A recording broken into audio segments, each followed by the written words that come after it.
Hey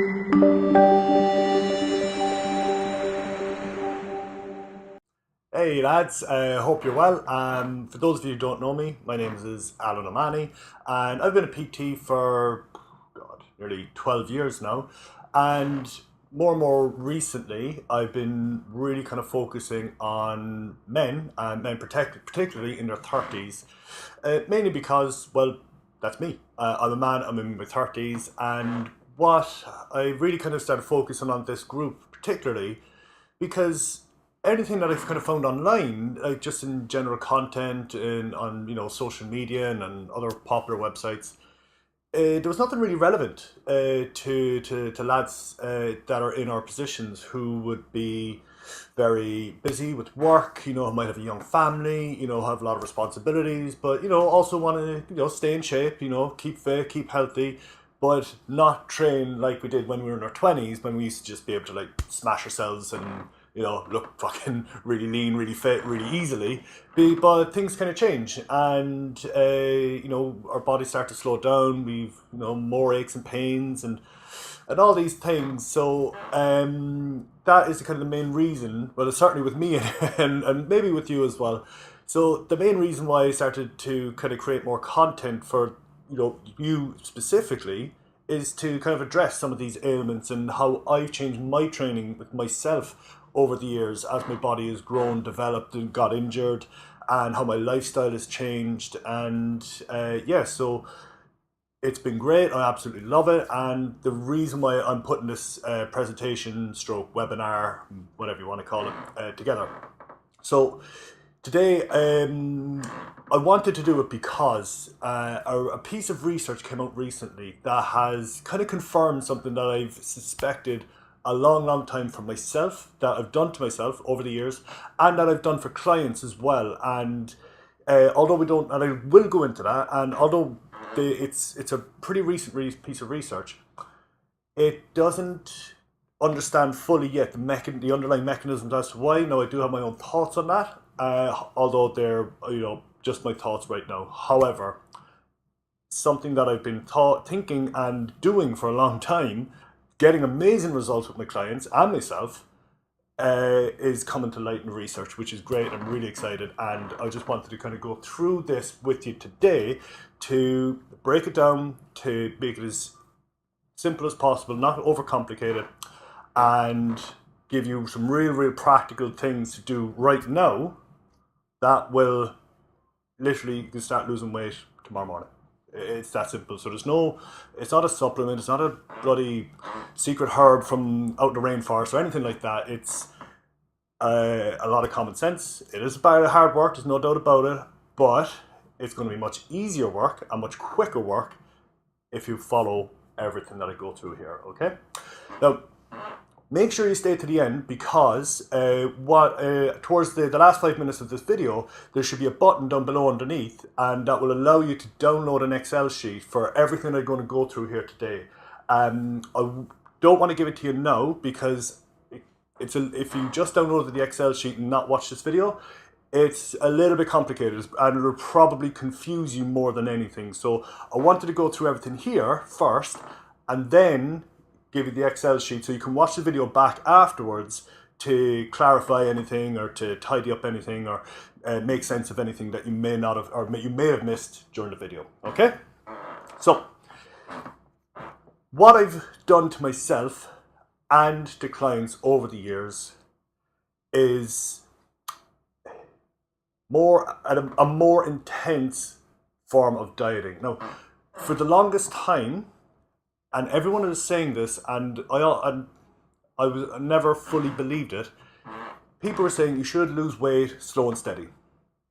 Now, I personally, I hate dieting. I fucking hate it. But as I used to be a pro fighter, so I always used to have make weight for fights. But when I dieted slow and steady over the course of, say, 12 weeks, I just found it mentally too fatiguing. I found the time period was too long. So what I started to do was, rather than do it over a course of 12 weeks, I actually condensed it down into 8 weeks. And I found it way easier. So I kind of prevented a thing called diet fatigue. No one knows if that's an actual real thing or not, but mentally I was sick of dieting. So I could cut 4 weeks out and get the same results. But what I also found, because I dropped my calories that bit lower, because again I had less time, I felt less hungry. I felt more energetic, my training was better, and I slept better, and I was losing the weight faster. And I couldn't understand why. And at the time, I didn't know. I didn't, you don't know what you don't know. But all I knew was that I felt bloody great, and I was making the weight every time, bang on, really, really easy. Fast forward a couple of years later, when I'm working full time as a PT, I'm doing this with clients, Now, of course, I give them the option. I said, we can condense this down into a shorter time frame and get same results, if not better results. And, and we can back off and, whatever we want to do afterwards, all good. But for that period of time, let's go at it hard. And so many clients found it so much easier. They were less hungry, even though they were eating less. They found that they were training better because, again, if they have less weight to carry, they're going to train better, right? They're going to feel better, they're going to move better. And they found it so much easier to do a short, like mentally, to do a shorter, slightly more intense type diet than go a longer type diet. So mentally they found it easier. So their adherence was so much easier. And the great thing is as well, was that because the diet period was shorter, then we could actually back off the diet and bring your calories back up to maintenance for a while and go back into a deep diet again.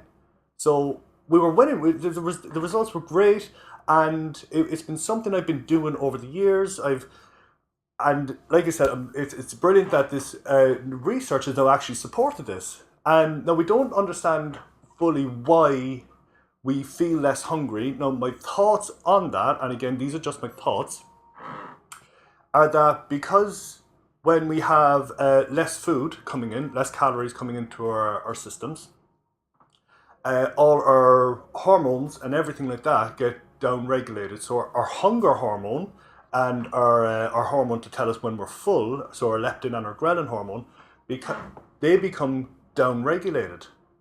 So my thoughts are, because those hormones are down-regulated, it's telling us we're not as hungry. And again, that's just a personal thought. Now, I'm sure the research will go into that a whole lot more. But for now, let's just concentrate on the outcome, which is more weight loss in quicker time, easier to stick to.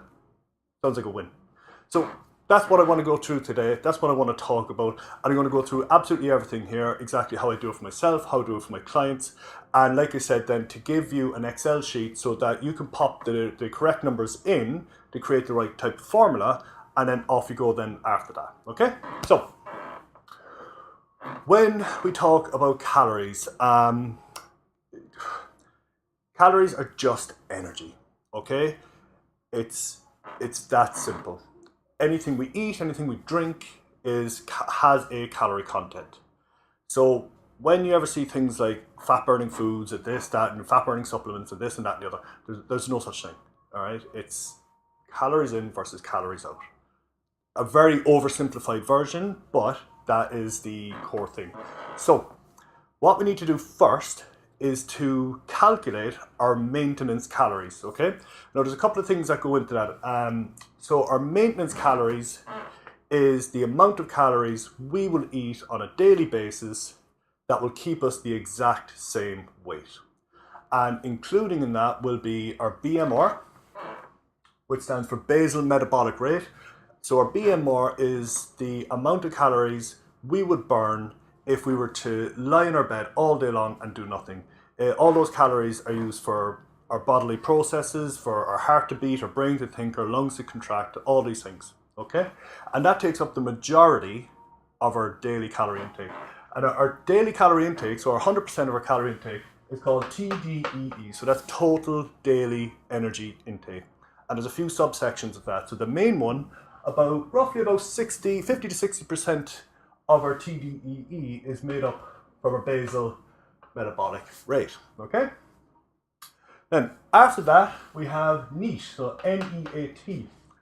Don't have it up here, but which stands for non-exercise activity thermogenesis. Now, that's just a very, very fancy way of saying the calories you will burn or use when you're not exercising but doing some form of activity. So for those of us who have a pretty active job, who may have a very physical job or who have a very active lifestyle, so things like say gardening, walking. So when people talk or PTs talk about their steps they get in a day, if you had a very physical job, like you're out on a building site, lifting heavy things, all those type of things. So that's counted as our NEAT. And that takes up to, again, roughly, again, obviously depending on the person, but potentially between 20 to 30% of our TDEE. Okay? After that, again, about 20% is our EAT, EAT, which stands for Exercise Activity Thermogenesis.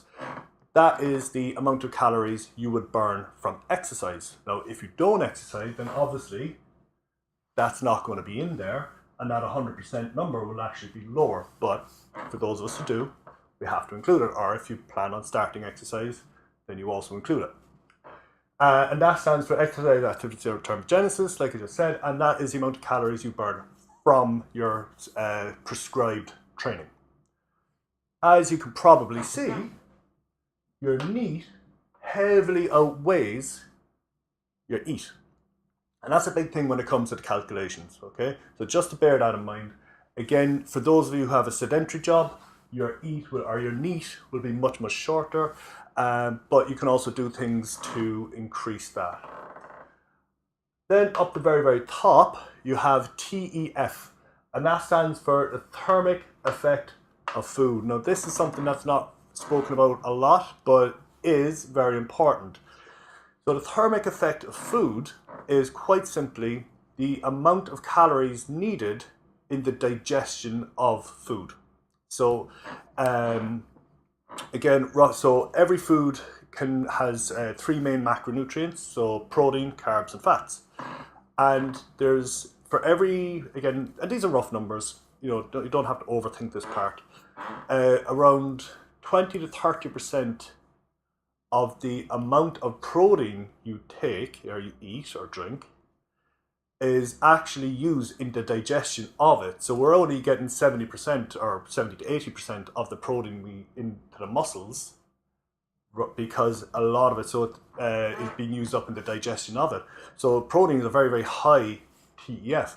Now carbs is, I think, about 10 to 15% thermic effect of food, and fats are far, far lower. They're, I think, anywhere from 5 to 10%. Again, it varies on the person and the types of different fats and stuff like that. However, it roughly accounts for 10%, give or take, of your TDEE. So it is something that you will consider and you have to calculate. And so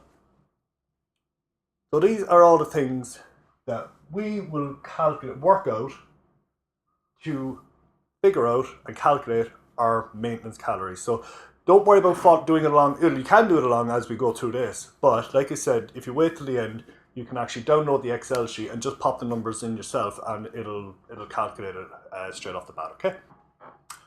Right. So the very first step, we have to calculate our BMR. Okay.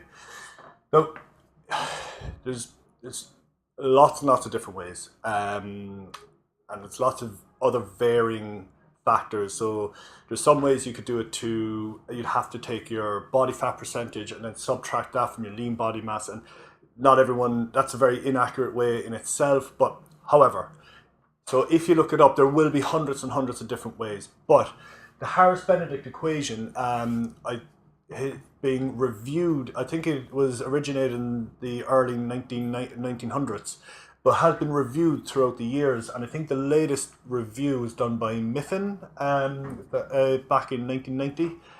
And they came up with this revised formula, and they found that this is accurate to within 95%. So even if it's wrong, it's going to be a tiny bit wrong. So it's very, very accurate, and even if it's not exactly right at the beginning, we can adjust it at the very end anyway, so it's just a starting point. So, your BMR. Again, like I said, don't worry, this is going to be on the Excel sheet down below. I just wanted to quickly run through it. It equals 10 times your body weight in kgs. So for me, that would be 10 by 105, and plus your height in centimeters. Again, for me, I think that's 186, multiplied by 6.25, and then you add these numbers together. I'm not that quick with math or mental arithmetic, so I ain't going to do that off the top of my head. Then minus this number, your age in years, multiplied by 5,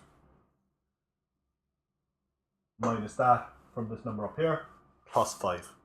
And that gives you your BMR in calories. Now, once we've that number, we're then going to multiply it by its activity multiplier.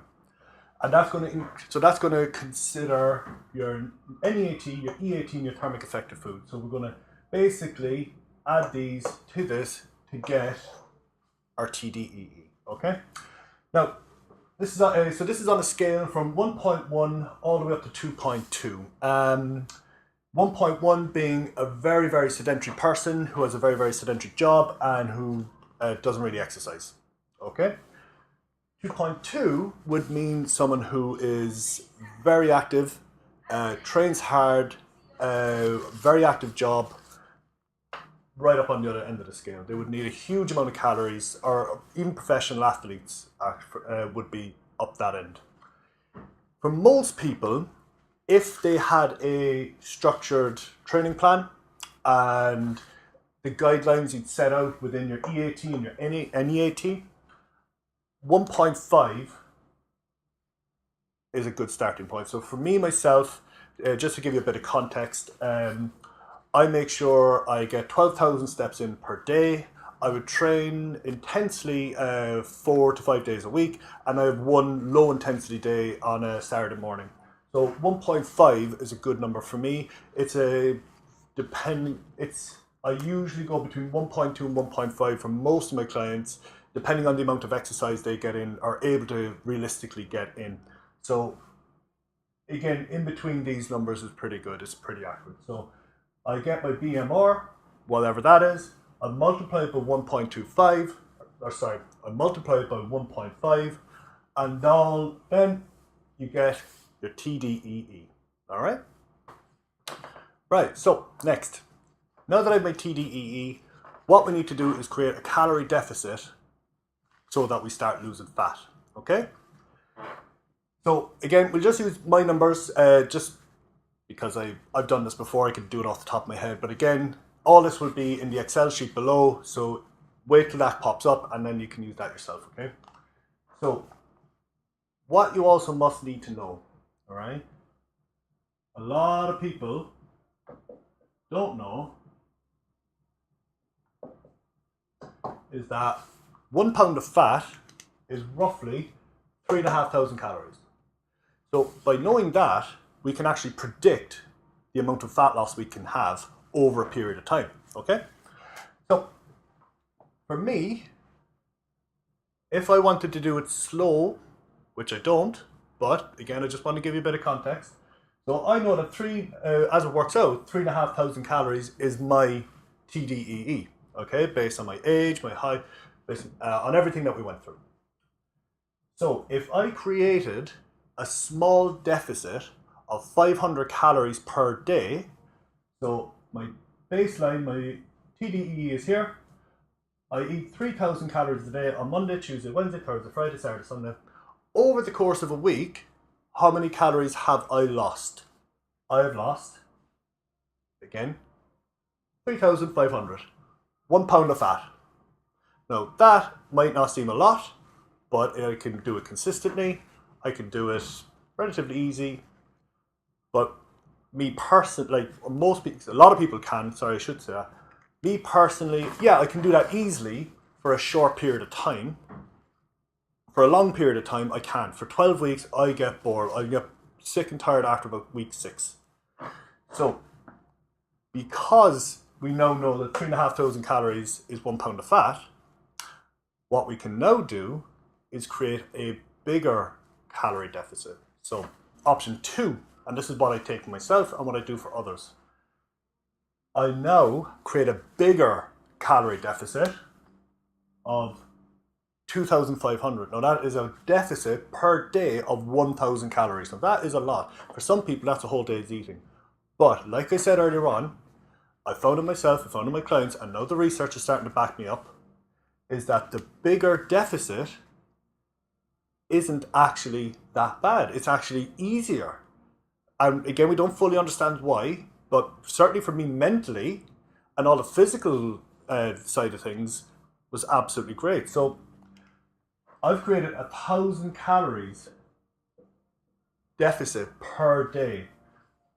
1,000 multiplied by 7 is 7,000 per week. So that, all of a sudden, is 2 pounds of solid fat you could lose per week. Now, this is where it gets really, really interesting, because all of a sudden, you could lose twice the amount of weight in half the amount of time, whilst feeling better. You don't have to diet as long. So mentally, you go, oh, all right, I could smash this out of the park for the next 4 weeks. So this is where it gets really, really interesting, right? So now, if we created a deficit of 7,000 calories per week over the course of 4 weeks, we will lose 28,000 calories. That is literally double the amount of weight you could lose by following this low and slow way. What this will allow you to do, so 4 weeks, mentally you know you could smash this out of the park, all right? You could really stay on point, you just grind it out. At the end of this 4 weeks, again, remember, you're going to actually feel okay. You're actually going to feel fine, you feel better. Because again, you're going to be losing weight, brilliant, exactly what you want. Your hunger hormones and everything like that are going to be down. And again, you're carrying less around with you, so win, right? This will then allow you, so at the end of this 4 weeks, you can have a diet break. So you then, for 1 week,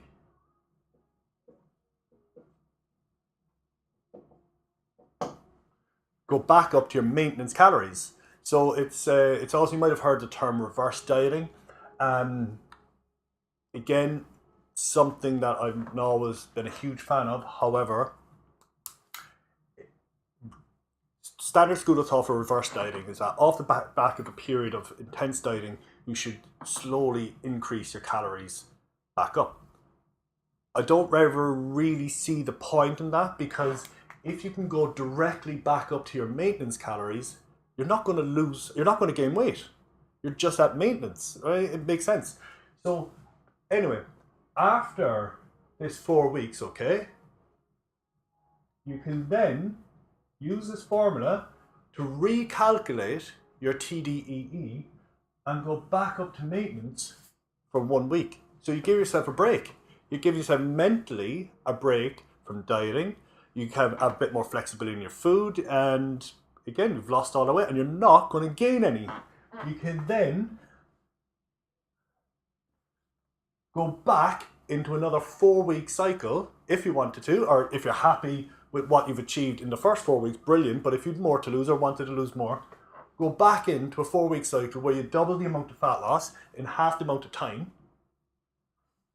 and go again. Again, it doesn't even have to be 4 weeks. It could be 2, it could be 1. You could go on up, but I do recommend 4 weeks because it allows you to, get more out of it. It allows you to show a bit of discipline. It allows you to, again, for guys who are carrying that extra more weight, you want to get rid of as much as you can. So I always found 4 weeks a really nice period of time, just because, again, for those reasons. Mentally, you can grind it out for 4 weeks. It's only a month. It's 30 days. So 4 weeks is a really, really good solid number. So you go 4 weeks on, 1 week off. 4 weeks on, 1 week off. You can do that as long as you want. Keep going back to recalculate your TDEE.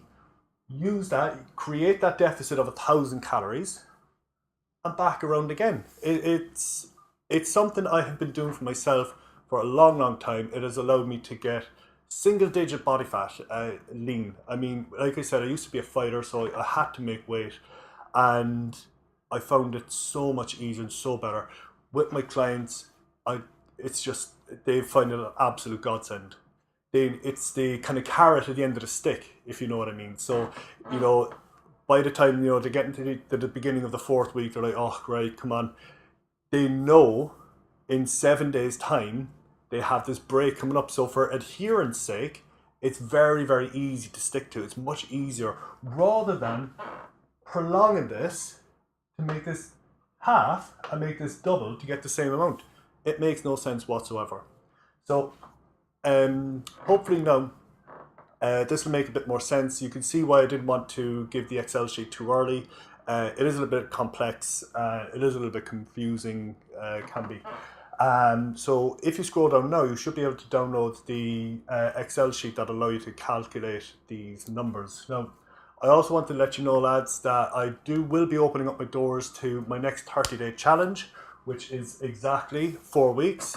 And I'm going to be launching that, or the revised version of that, in the next 7 days. So keep an eye out, make sure you follow me on social media, keep an eye out, and I want to get you guys involved. If you want to get more in depth with this, again, you have all the tools. Sometimes we just need the accountability. We need the group. We need the banter. We need someone to go, right, lads, come on. I also include a training plan with this and challenges and all these other things that will allow you to get in fantastic shape. So I'm going to start opening up the doors to that in the next couple of days, so keep an eye out. And if you're wondering how much it's going to cost, it's actually very, very low price. It's only £30. All right, so it's literally £1 a day. It's not a huge amount of money. I like doing it. I like having the banter with the lads, and I love seeing you guys get great results. Right, so keep an eye out for that. Download the Excel sheet, and I'll talk to you soon. All right, take care, lads. Be good.